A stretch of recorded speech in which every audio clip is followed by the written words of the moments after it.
طيب بسم الله. السلام عليكم ورحمة الله وبركاته. إن الحمد لله نحمده ونستعينه ونستغفره ونتوب إليه، والصلاة والسلام الأكملان على النبي المصطفى محمد وعلى آله وصحبه أجمعين، وبعد. يا أيها الذين آمنوا اتقوا الله حق تقاته ولا تموتن إلا وأنتم مسلمون. يا أيها الذين آمنوا اتقوا الله وقولوا قولا سديدا يصلح لكم أعمالكم ويغفر لكم ذنوبكم، ومن يطع الله ورسوله فقد فاز فوزا عظيما، وبعد. أيها الإخوان rahimani wa rahimakumullah. Saudara-saudari sekalian, Bapak Ibu sekalian, saudara pendengar Radio Roja Darussalam Palembang dan sekitarnya, yang mudah-mudahan kita semua dirahmati oleh Allah Subhanahu wa taala. Alhamdulillah, Allah Subhanahu wa taala bisa mengumpulkan kita di media ini, yaitu melalui radio dan juga melalui channel Kunci Kebaikan TV. Mudah-mudahan Allah Subhanahu wa taala memberkahi kita semua, memberikan kita ilmu yang bermanfaat, dan juga menjadikan kita sebagai hamba-hamba Allah Subhanahu wa taala yang salihin, yang muttaqin. Kemudian kita bisa beristiqamah sampai hari akhir hayat kita. Pada hari ini insyaallah kita melanjutkan kajian kita membahas kitab Arba'una Haditsan fi Tarbiyati wal Manhaj. 40 hadis yang berkaitan dengan tarbiyah, yaitu pendidikan, wal manhaj, dan juga cara belajar, cara mengamalkan ilmu, cara berdakwah. Bagaimana manhaj ini, cara ini mengikuti cara yang diajarkan oleh Nabi sallallahu alaihi wasallam, kemudian diikuti oleh para sahabatnya, kemudian para tabi'in, yaitu murid para sahabat, dan juga tabi'ut tabi'in, yaitu muridnya para tabi'in. Kita memasuki hadis ke-12 yang berbicara tentang banyaknya jalan-jalan kebaikan, Baik. Kita bacakan hadisnya. Berkata penyusun, An Abi Dzar radhiyallahu taala anhu, diriwayatkan dari Abu Dzar radhiyallahu anhu annahu qala, bahwasanya dia berkata, qala Rasulullah sallallahu alaihi wasallam, Rasulullah sallallahu alaihi wasallam bersabda, tabassumuka fi wajhi akhika laka sadaqah, senyummu pada wajah saudaramu adalah sedekah untukmu. Wa amruka bil ma'rufi wa nahyuka 'anil munkari sadaqah, engkau memerintahkan kepada yang ma'ruf, yang baik, wa nahyuka 'anil munkar, dan engkau melarang dari kemungkaran, sadaqah, itu adalah sedekah. Wa irsyaduka ar-rajula fi ardid dhalal laka sadaqah, dan engkau irsyaduka memberi petunjuk, menunjuki atau memberikan petunjuk kepada seseorang, fi ardid dhalal, pada tempat yang dia tersesat di sana, laka sadaqah, bagimu itu ada sedekahnya. Wa basaruka lirrajuli radi'il basar laka sadaqah, dan penglihatanmu, artinya engkau menunjuki kepada seorang yang radi al-basar, yang pandangannya itu buruk, penglihatannya itu buruk, laka sadaqah, itu adalah sedekah untukmu. Wa imatatukal hajara wasyaukata wal azma 'anit tariq laka sadaqah, dan engkau menyingkirkan batu, wasyauka, duri, wal azma, dan juga tulang, 'anit tariqi, dari jalan, laka sadaqah, maka itu termasuk sedekah. Wa ifraguka min dalwika fi dalwi akhika laka sadaqah, dan engkau menuangkan air di dalwika, di embermu, ke dalam ember saudaramu, itu adalah sedekah. Hadis ini diriwayatkan oleh Al-Imam Al-Bukhari di dalam kitab beliau Al-Adab Al-Mufrad, kemudian juga diriwayatkan oleh Imam At-Tirmidzi wa Ibnu Hibban, dan juga Imam Ibnu Hibban. Baik, saudara-saudari sekalian, kita potong-potong hadis ini. Kita lihat hadis ini, kita lihat bunyinya. Yang pertama, masalah tersenyum. Dan di sini kita sebutkan banyaknya jalan-jalan kebaikan yang bisa dilakukan oleh seorang muslim. Yang pertama adalah tersenyum. Seorang itu tersenyum kepada saudaranya. Dia ketika bertemu dengan saudaranya, dia menampakkan wajah yang ceria, wajah yang bersahabat, wajah yang menyenangkan, maka itu adalah sedekah. Ya, kita tersenyum. Jadi kita disuruh untuk selalu membahagiakan kaum muslimin atau saudara-saudara kita dengan menampakkan wajah yang ceria, wajah yang menyenangkan, wajah yang bersahabat, ya, wajah yang tidak menakutkan, wajah yang mendatangkan kesejukan kepada orang lain.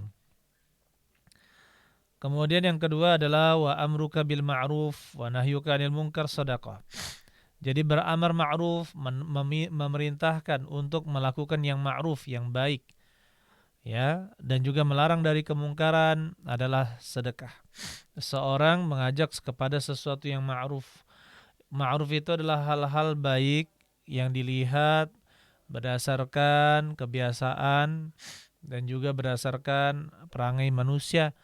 Jadi segala sesuatu yang baik, baik itu diperintahkan oleh Allah Subhanahu wa taala yang hukumnya adalah wajib ataukah sunnah, atau itu adalah bab-bab ya, adab-adab yang utama, adab-adab yang utama, ya, kemudian itu adalah pemuliaan terhadap tetangga, kepada kaum muslimin, kepada orang lain, penghormatan kepada orang yang lebih tua dan menyayangi orang yang lebih muda, maka mengajak kepada hal-hal yang ma'ruf, yang baik, ya, menurut pertimbangan syariat dan juga timbangan adat, itu adalah sesuatu yang baik, maka itu adalah sedekah. Kita mengajak orang untuk berbuat kebaikan, ya, seperti mari kita sholat 5 waktu, mari untuk orang-orang yang perlu didakwahi untuk masuk ke dalam agama Islam, maka dia didakwahi untuk masuk ke dalam agama Islam. Maka ini semua adalah terhitung sedekah.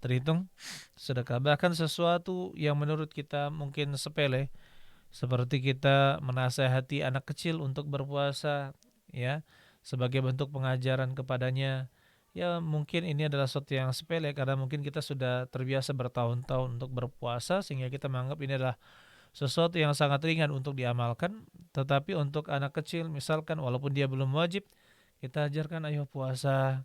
Ya, seorang muslim itu harus puasa, misalkan masa sudah umur segini belum bisa puasa. Kemudian dengan nasihat-nasihat kita ajak dia untuk menuju ketaatan, maka insya Allah, ya, seperti itu bernilai sedekah. Begitu pula seorang melarang dari kemungkaran. Seorang melarang dari kemungkaran, jangan lakukan ini, jangan lakukan hal-hal yang diharamkan, atau jangan melakukan hal-hal yang dimakruhkan di dalam agama. Begitu pula jangan melakukan hal-hal yang secara adat itu tidak baik, ya, atau membuat malu orang. Maka yang seperti itu ayyuhal ikhwan rahimani wa rahimakumullah adalah larangan-larangan menuju kepada kebaikan, dan itu semua terhitung sedekah. Itu semua terhitung sedekah.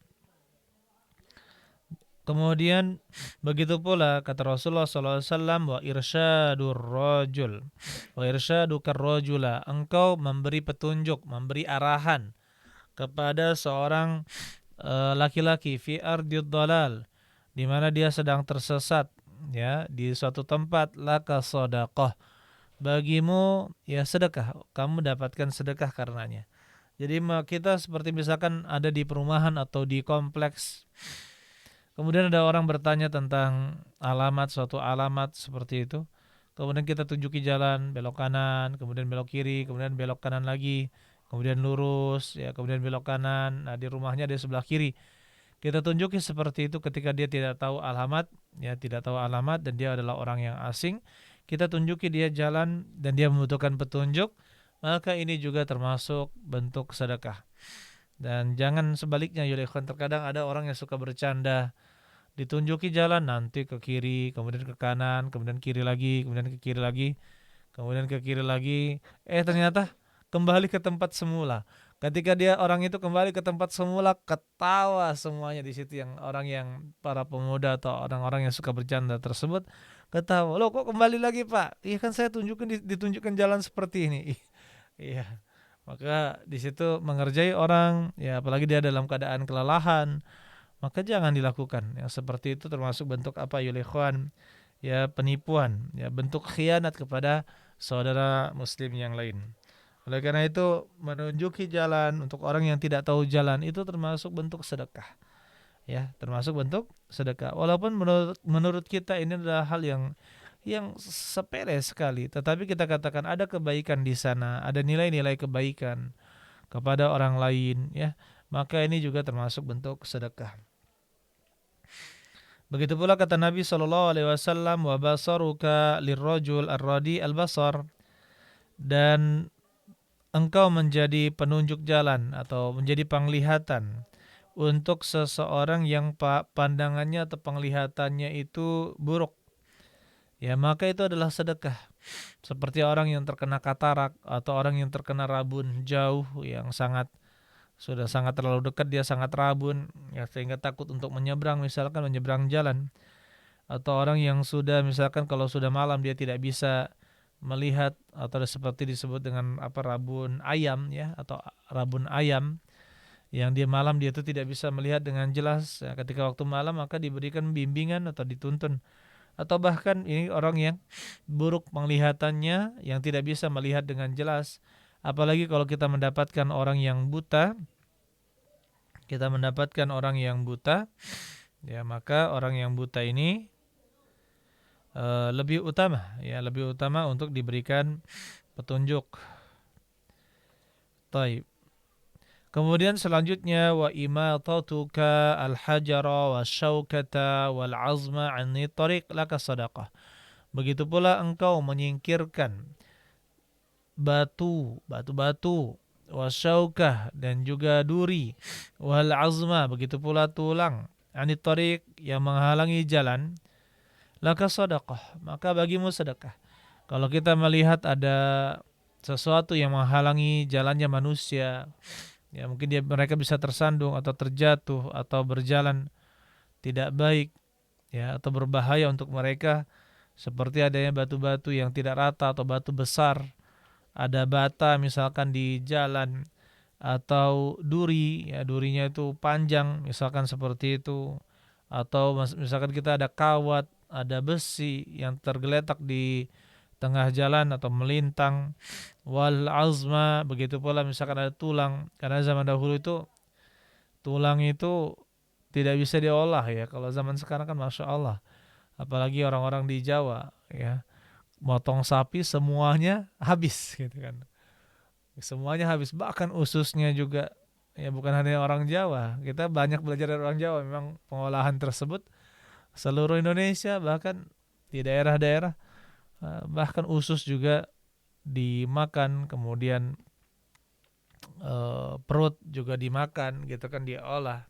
Kalau zaman dahulu tulang itu langsung diambil dagingnya, kemudian dibuang begitu saja menjadi sampah, ya menjadi sampah. Kalau di kita masih bisa digergaji, kemudian apa, dibuat sop sumsum tulang, ya kan, jadi masih dihirup tulangnya, dibikin pindang. Kalau di Sumatera Selatan maka dibuat pindang tulang sumsum.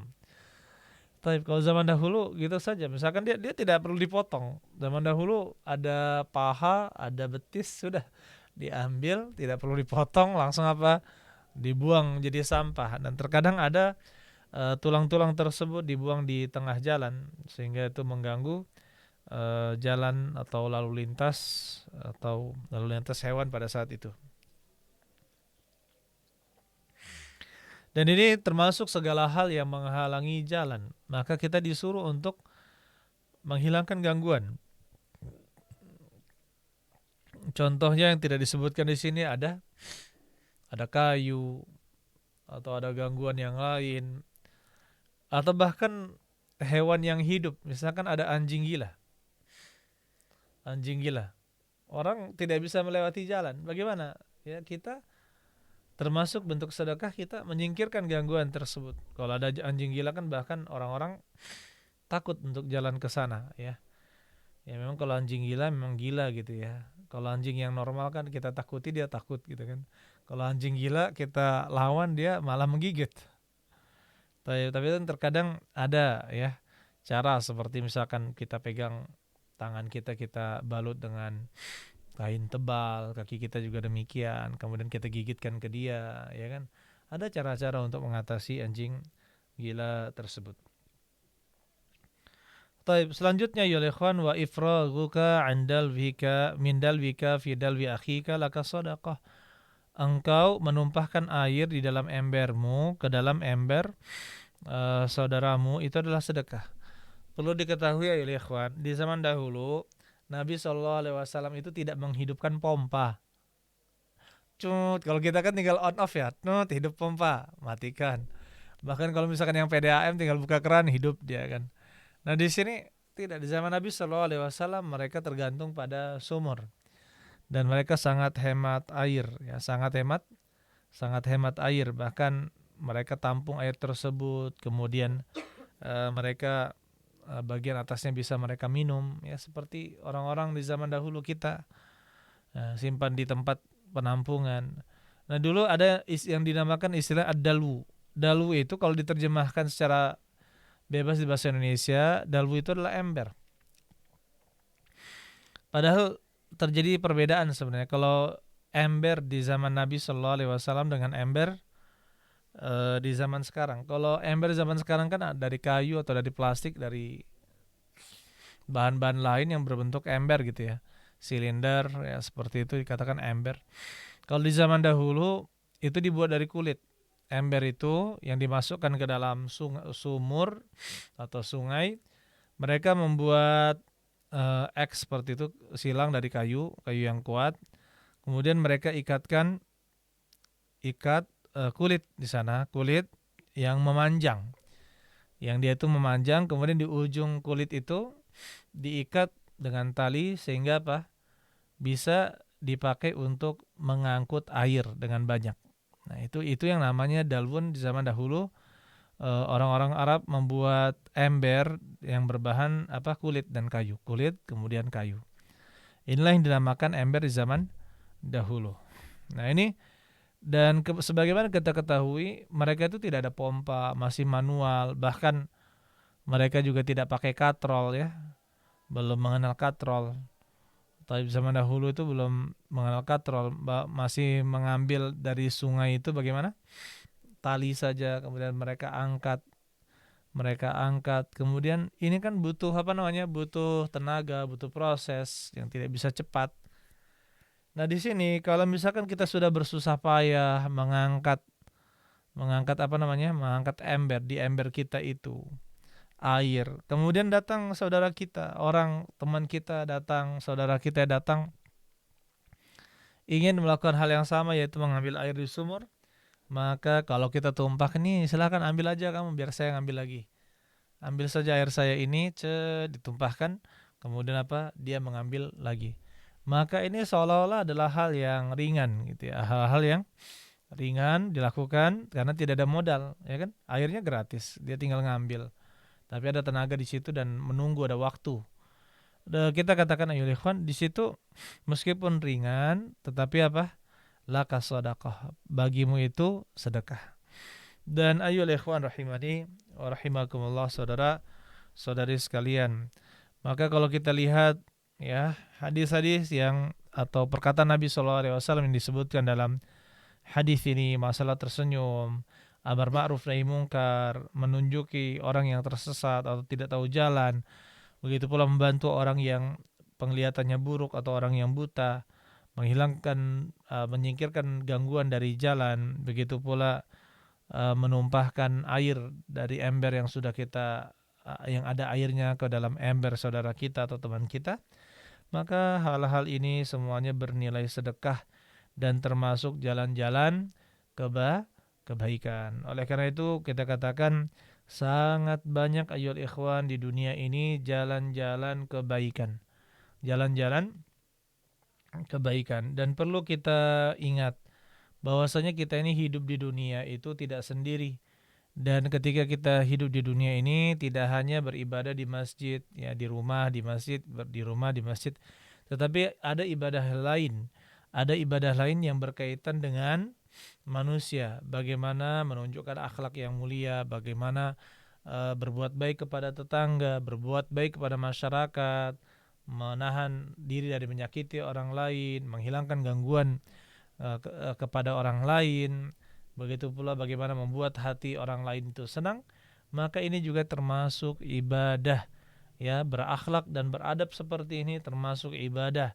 Dan terdapat celaan untuk orang-orang yang hanya fokus beribadah di masjid atau di musalla atau di rumahnya tanpa memikirkan orang lain. Oleh karena itu Rasulullah SAW mengatakan, ahabbul a'mali ilallah sururun tudakhiluhu ala muslim. Ya, seafdal-afdal amalan adalah kebahagiaan yang engkau masukkan ke dalam hati seorang muslim.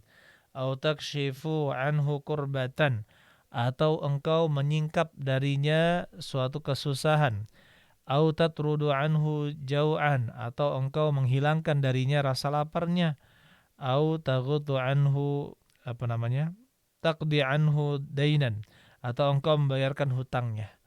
Coba kita lihat bagaimana perbuatan-perbuatan baik ini menjadi amalan-amalan yang utama. Ya, kita katakan secara isi di sini matanya benar, tapi memang sebagian ulama berselisih pendapat dalam menghukumi sanad atau jalur periwayatan hadis yang baru saya bacakan tadi. Jadi memasukkan kebahagiaan ke dalam hati seorang muslim, ya apapun caranya, baik kita dengan harta, dengan makanan, atau mungkin dengan permainan, dengan mengajak refreshing, ya kan. Misalkan ada terkadang orang-orang miskin atau orang-orang kurang mampu, dia tidak pernah pergi ke gunung, tidak tahu bagaimana udara gunung, bagaimana kebun teh misalkan, atau kebun stroberi. Pernah kebun stroberi? Belum ya? Insyaallah, bagaimana metik langsung dari stroberinya. Ini kan sesuatu yang bisa membuat orang lain happy, senang gitu. Jadi kalau misalnya kita senang untuk diri kita sendiri, ajaklah yang lain yang tidak mampu atau belum pernah merasakannya sehingga dia juga menjadi senang. Gitu pula ya, kalau kita sudah bantu dia, kita bantu misalkan dia punya hutang, kita ringankan hutangnya, atau kita bayarkan hutangnya, kita angkat kesusahannya atau kita bantu kesusahannya. Maka ini adalah perbuatan-perbuatan baik yang semuanya bernilai ibadah. Ya, bernilai ibadah. Bahkan ayyuhal ikhwan, memperhatikan kaum muslimin, mengurus mereka, memperhatikan hajat mereka, memenuhi membantu mereka, ini lebih baik daripada ibadah i'tikaf, lebih baik daripada i'tikaf atau berdiam diri di masjid.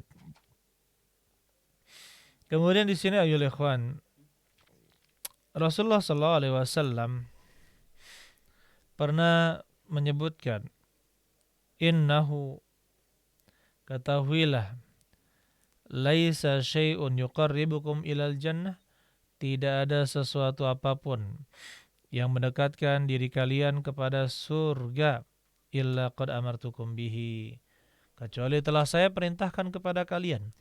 Walaysa syai'un yuqarribukum ilan nari illa qad nahitukum anhu, tidak ada sesuatu yang mendekatkan kalian kepada neraka kecuali aku telah melarang kalian darinya.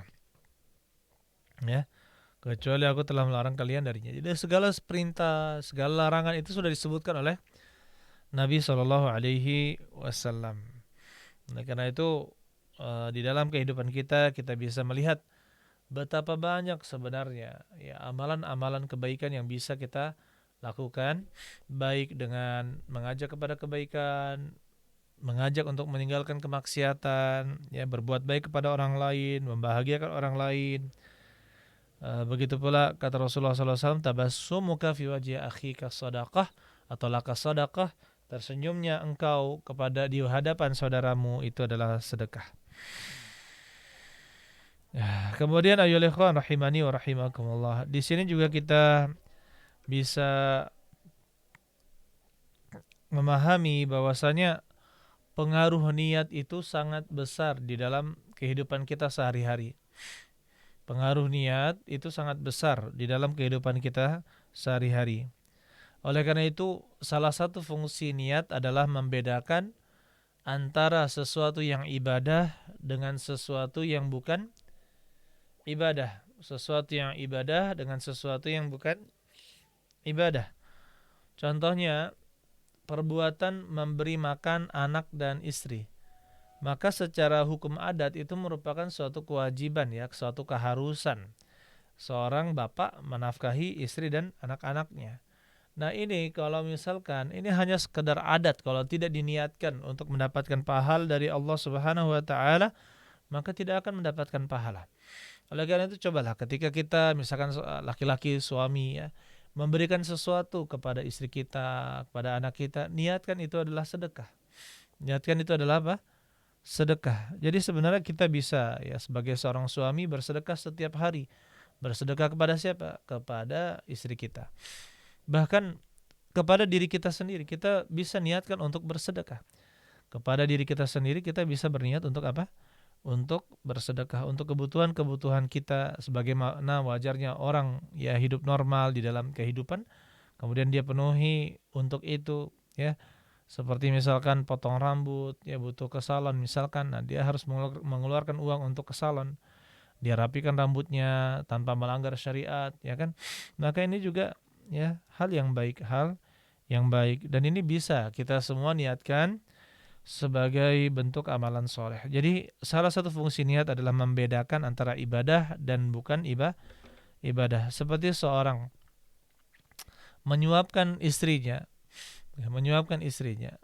Kalau dia niatkan ya Allah ini adalah saya meletakkan ini di halal, berilah saya pahala di dalamnya, maka ini termasuk ya, bentuk pahala. Kalau dia menyuapi orang lain yang bukan mahramnya, yang bukan istrinya, maka itu menjadi sesuatu yang haram, ya, menjadi sesuatu yang haram. Kemudian ayyuhal ikhwan rahimani wa rahimakumullah, saudara-saudari sekalian yang mudah-mudahan kita dirahmati oleh Allah Subhanahu wa taala. Jadi apa yang kita lakukan di dalam kehidupan ini ya maka bisa kita jadikan sebagai amalan saleh insyaallah. Bahkan makan minum kita juga bisa niatkan menjadi amal saleh. Seperti seseorang yang dia itu apa? Yang dia itu makan, dia niatkan ya Allah ini saya makan tujuannya untuk saya kuat sholat berjamaah, saya kuat mencari nafkah, saya kuat untuk sholat malam, saya kuat untuk bekerja, saya kuat untuk melakukan hal-hal yang bermanfaat. Maka makannya itu menjadi apa? Menjadi pahala untuknya. Sebaliknya kalau dia tidak meniatkan untuk beramal soleh, hanya sekedar meniatkan biasa ya makan-makan tanpa ada niat, maka seperti itu tidak mendatangkan manfaat sedikit pun. Oleh karena itu Rasulullah SAW menyebutkan al-mu'minu yu'jaru fi kulli syai', ya. Seorang mukmin itu dibalas, diberi pahala pada segala sesuatu di urusannya. Hatta luqmati yarfa'uha ila fihi. Sampai satu suapan yang dia angkat ya menuju mulutnya, yang dia angkat untuk memberi makan mulutnya, itu diberi pahala. Yaitu apa? Ketika dia meniatkannya sebagai amalan soleh.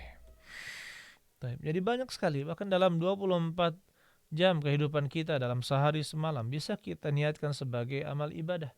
Contohnya kita tidur, ya Allah saya butuh istirahat ya agar bisa sholat malam, agar bisa fit besok menghafal Quran, bisa mengajar, atau besok bisa bekerja mencari nafkah, dan besok bisa bermanfaat dan berkecimpung dalam dakwah misalkan, atau saya membantu orang besok, saya tidurkan sebentar, dan nanti insya Allah malam 1 jam, 1,5 jam atau 2 jam sebelum subuh saya bangun insya Allah, kemudian nanti saya hidupkan malam dan sholat berjamaah subuh.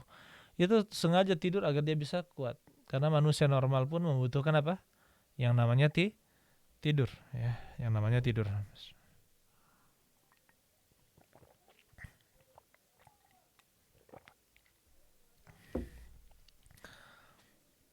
Kemudian ayo ikhwan. Nah di sini kalau kita lihat di dalam hadis ini bagaimana tersenyum, bagaimana membantu orang yang tersesat, membantu orang yang pandangannya lemah atau tidak bagus penglihatannya, menyingkirkan gangguan dari jalan, bagaimana kita menuangkan air kepada saudara kita yang lain yang baru datang misalkan. Maka di sini terdapat mabda, bagaimana dasar Islam itu mengajarkan dasar-dasar bagaimana kita itu menguatkan satu sama lain. bagaimana bisa menguatkan satu sama lain. Oleh karena itu Nabi SAW menyebutkan bahwa orang-orang Islam itu, orang-orang yang beriman itu kalbunyan, yashuddu ba'duhum ba'dan. Di bawah dia itu akan menguatkan, ya saling menguatkan antara satu dengan yang lainnya. Bagaimana contohnya? Di dalam Islam kita diperintahkan untuk selalu mengucapkan salam kepada orang yang kita kenal maupun orang yang tidak kita kenal, kita ucapkan salam. Ya la dullukum ala syai'in idza fa'altumuhu tahabbabtum bainakum afsus salama bainakum. Kata Nabi sallallahu alaihi wasallam, maukah saya tunjukkan kepada kalian sesuatu yang apabila kalian melakukannya maka kalian akan saling mencintai. Afsus salama bainakum. Tebarkanlah salam di antara kalian. Ya, tebarkan salam. Ya, jangan malu menebarkan salam baik kepada orang yang kita kenal maupun tidak kita kenal. Ini bagaimana Islam mengajarkan agar kaum muslimin tercipta hubungan yang erat, kecintaan yang sangat antara satu dengan yang lain. Begitu pula bagaimana prinsip kita diajarkan untuk memberikan hadiah kepada yang lain. Tahadu, tahabu, salinglah kalian memberikan apa? Hadiah, maka kalian akan saling menyayangi. Ya, tapi jangan dijadikan mainan ya. Kadang ada orang mau minta-minta ya, maka dia dari jauh sudah ngomong tahadu, tahabu, tahadu, tahabu, tahadu, tahabu. Salinglah kalian memberikan hadiah, maka kalian saling mencintai. Bilang aja ngemis gitu ya, kalau kayak gitu kan, ngomong gede-gede, mentang-mentang hafal hadis ya, kemudian apa? Salinglah kalian memberikan hadiah, kalian akan saling mencintai. Padahal orang itu sedang membagikan sesuatu.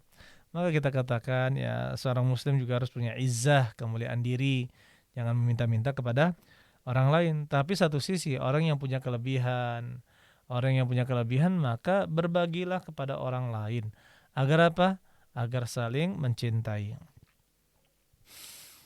Begitu pula membantu orang lain. Wallahu fi aunil abdi ma kana al-abdu fi auni akhihi.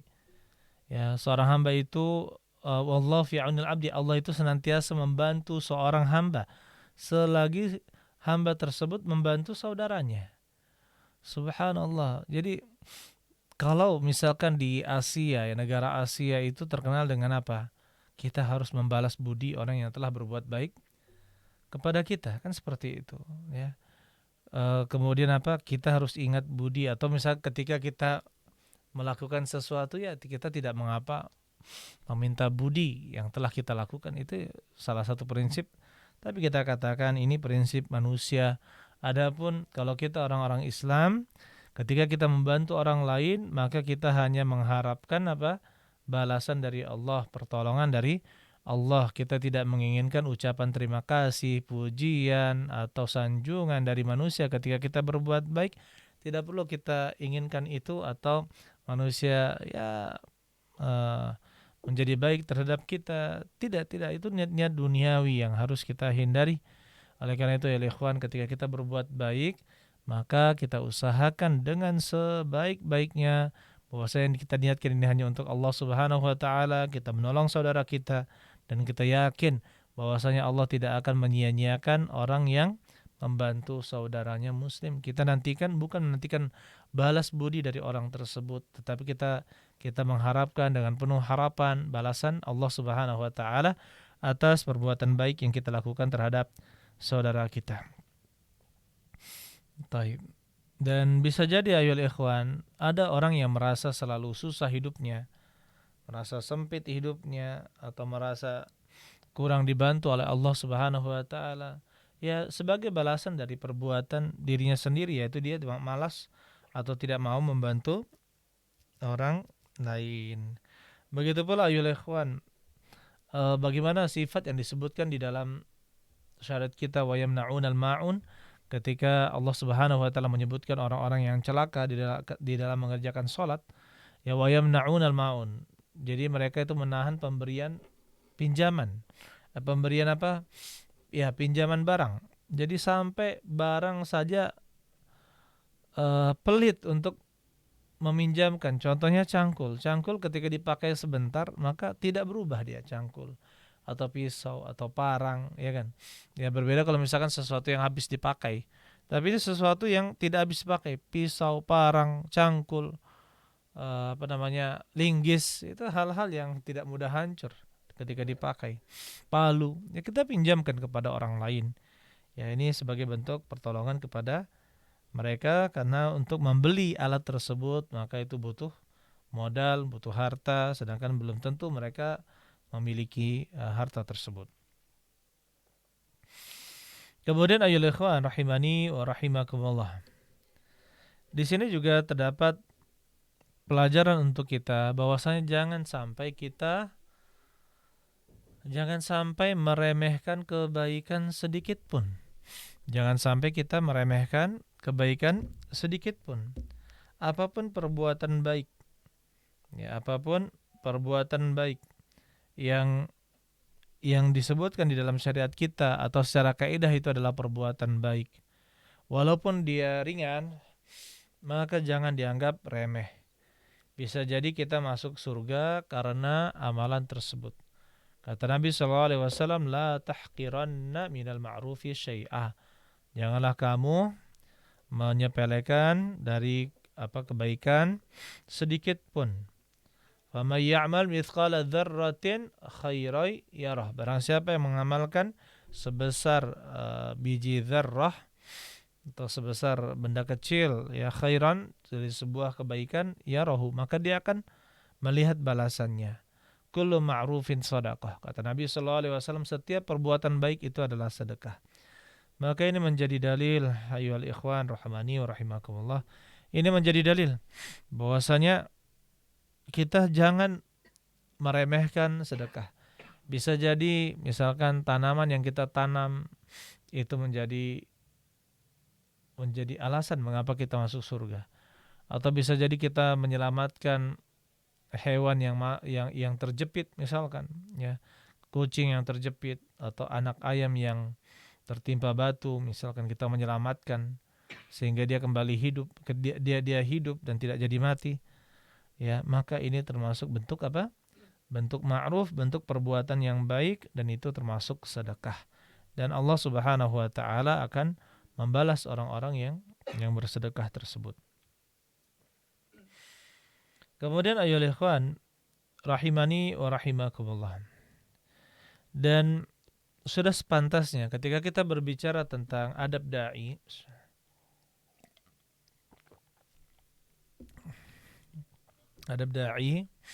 kemudian adab dai, begitu pula adab dari mana? Adab guru, ya, adab pendidik. Maka kita juga harus memperhatikan bahwasanya memberikan manfaat kepada orang lain itu adalah sesuatu yang disukai oleh Allah Subhanahu wa taala. Sebagaimana kata Nabi sallallahu alaihi wasallam, ahabbun nasi ilallahi anfa'uhum linnas. Manusia yang paling dicintai oleh Allah adalah orang yang paling bermanfaat untuk manusia atau orang lain. Begitu pula khairun nas anfa'uhum linnas. Sebaik-baik manusia adalah yang paling bermanfaat untuk orang lain. Oleh karena itu kita selalu berusaha menjadi orang yang bermanfaat dengan apa yang bisa kita lakukan. Berpikir dengan apa yang bisa kita lakukan. Terkadang orang itu berpikir berat, ya, atau berpikir sulit. Padahal dia memiliki kemampuan. Saya beri contoh, ada orang yang ingin bermanfaat kepada manusia, ya. Ternyata dia bisa membantu mengangkat-ngangkat. Dia melihat ada orang atau ibu-ibu atau orang kesulitan barangnya, ya. Maka dia mengangkatkan barang, sini saya bantu. Misalkan sini saya bantu. Begitu pula ada yang jomblo, yang enggak nikah-nikah, kemudian diusahakan untuk sampai dia menikah gitu. Bahkan diadakan acaranya gitu. Diadakan acara untuk menikahnya. Taib, maka kita katakan ayyuhal ikhwan rahimani wa rahimakumullah, saudara-saudari sekalian yang mudah-mudahan kita dirahmati oleh Allah Subhanahu wa taala, itu adalah perbuatan yang baik, ya, perbuatan yang baik.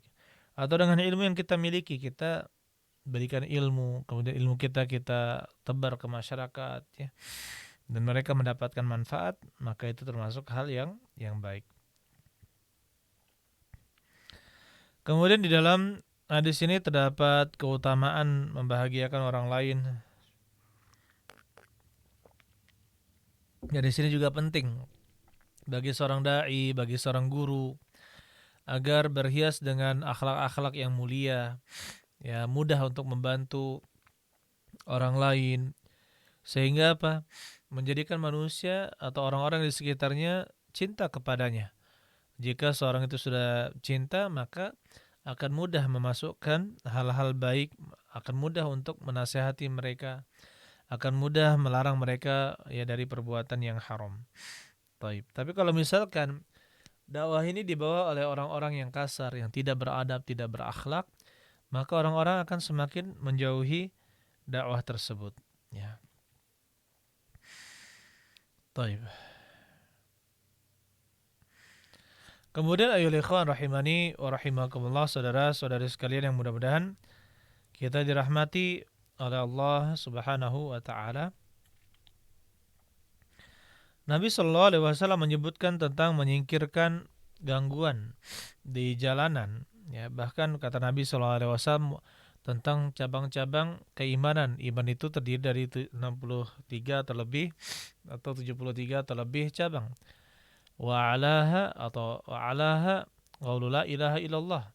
Yang paling tingginya adalah perkataan la ilaha illallah. Wa adanaha imatatul adza anit thariq, dan yang paling rendahnya adalah menghilangkan gangguan dari jalan. Wal haya'u syu'batun minal iman.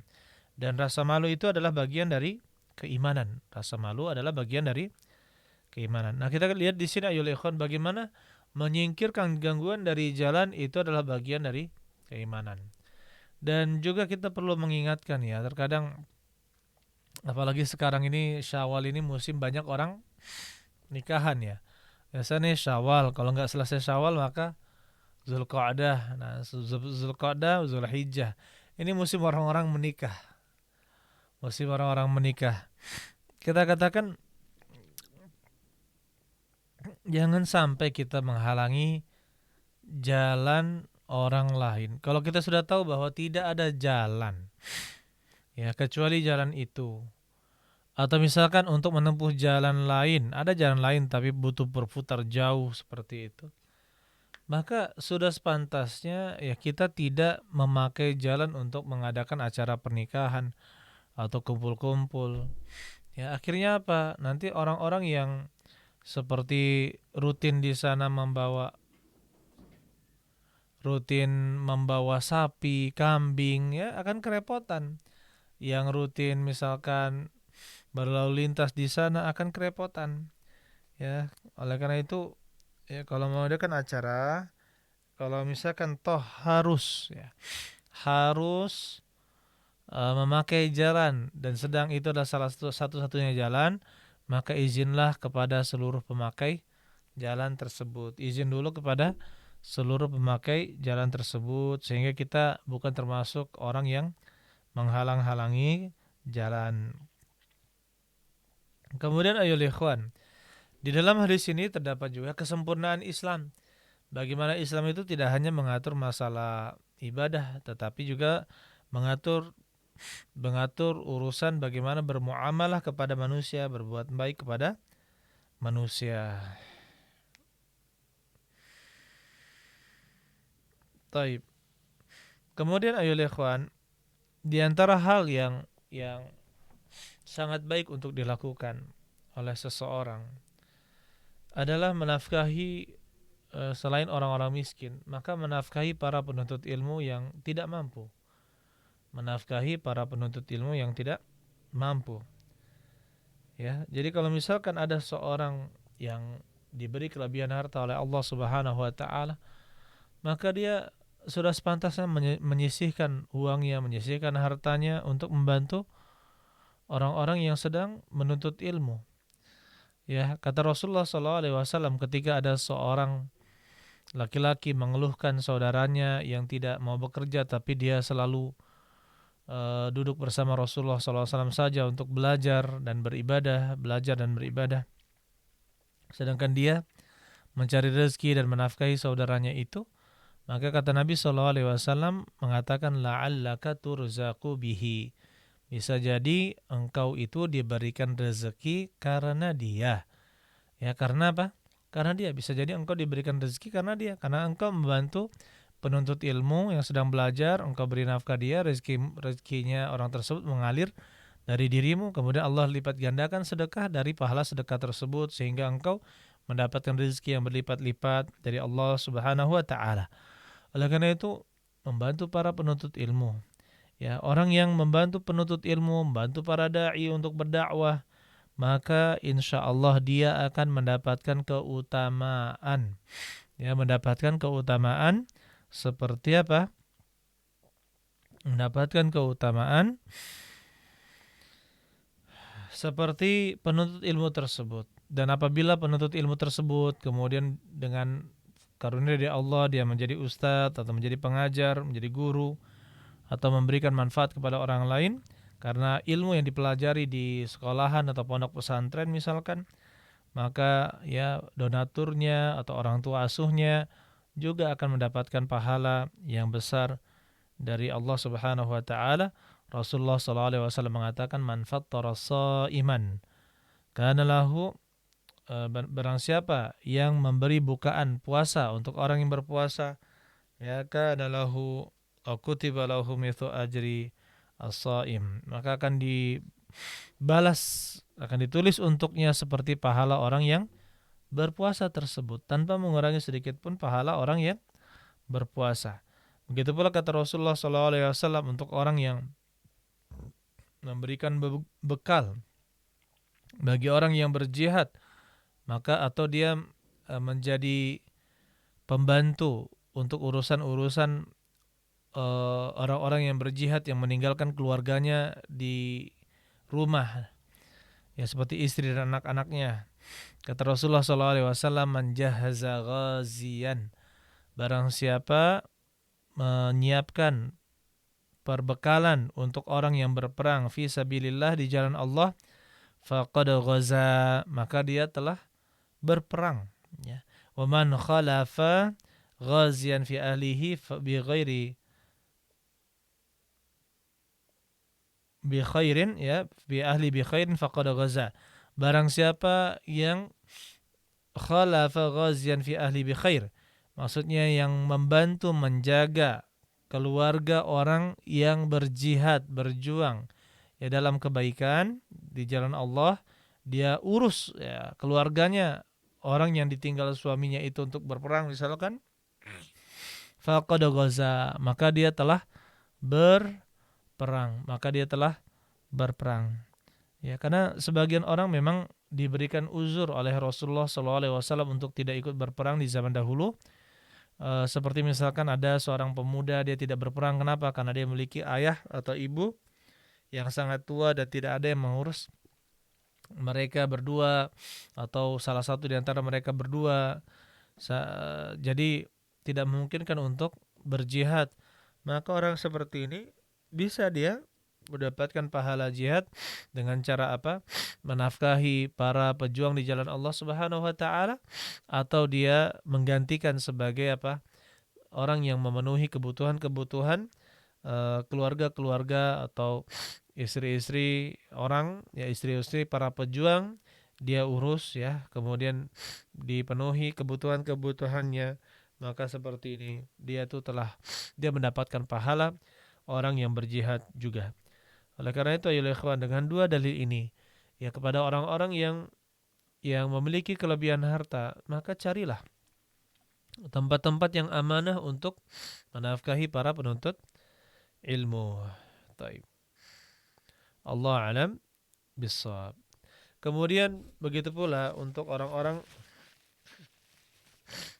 yang diberi amanah oleh kaum muslimin untuk mengurus harta-harta orang Islam, seperti menjadi pengurus masjid, pengurus rumah zakat, pengurus rumah sedekah, atau yang menjadi perantara dalam pendanaan, donasi dan sebagainya, maka amanahlah di dalam mengurus dana umat, ya.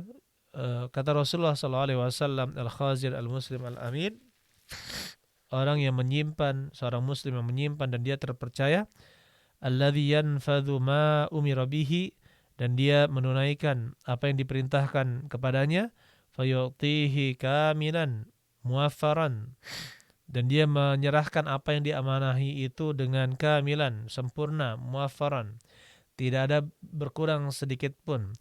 Thayyibatan bihi nafsuhu, dan hatinya itu dalam keadaan ridho, senang dalam hal itu. Fayadfa'uhu ila alladhi umira lahu bihi, ya, kemudian dia menyerahkan amanahnya tersebut, penyampaian harta tersebut kepada orang yang diperintahkan untuknya, ahadul mutasaddiqin, maka dia adalah salah satu orang yang bersedekah. Oleh karena itu, kalau misalkan kita tidak punya harta, tapi kita bisa menjadi agen kebaikan, menjadi perantara, ya. Ayo kita bersedekah untuk masjid, ayo kita bersedekah untuk anak yatim, ayo kita bersedekah untuk orang yang kena musibah, atau kita bersedekah untuk orang-orang yang kesusahan. Terkumpul di sana ratusan juta, misalkan 500 juta. Maka orang yang terlibat di dalamnya, di dalam menjaga amanah ini, ya, maka mendapatkan pahala seperti pahala orang yang bersedekah. Ya, seperti misalkan kan kalau di lembaga yayasan misalkan, ya, ada bendahara, ada ketua, ada desainernya, ada ininya, ada penyebarnya, ada macam-macam di sana. Ketika disalurkan dana ke yayasan tersebut, maka ya harus, apabila mereka amanah untuk mengurus dana umat, maka berapapun dana yang masuk, atau jika dana yang masuk itu besar, maka mereka juga ya mendapatkan pahala sedekah yang besar. Maka kita katakan tidak ada kerugian untuk orang-orang yang menjadi agen-agen kebaikan. Allah alam bisawab. Saya rasa cukup materi kita pada malam hari ini. Silakan kalau misalkan ada pertanyaan. Taib. Silakan kalau ada pertanyaan, kita lihat.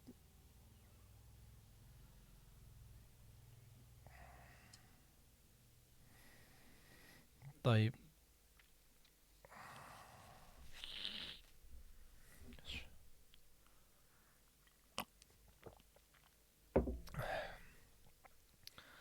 Kalau tidak ada, maka kita cukupkan pertemuan kita malam hari ini.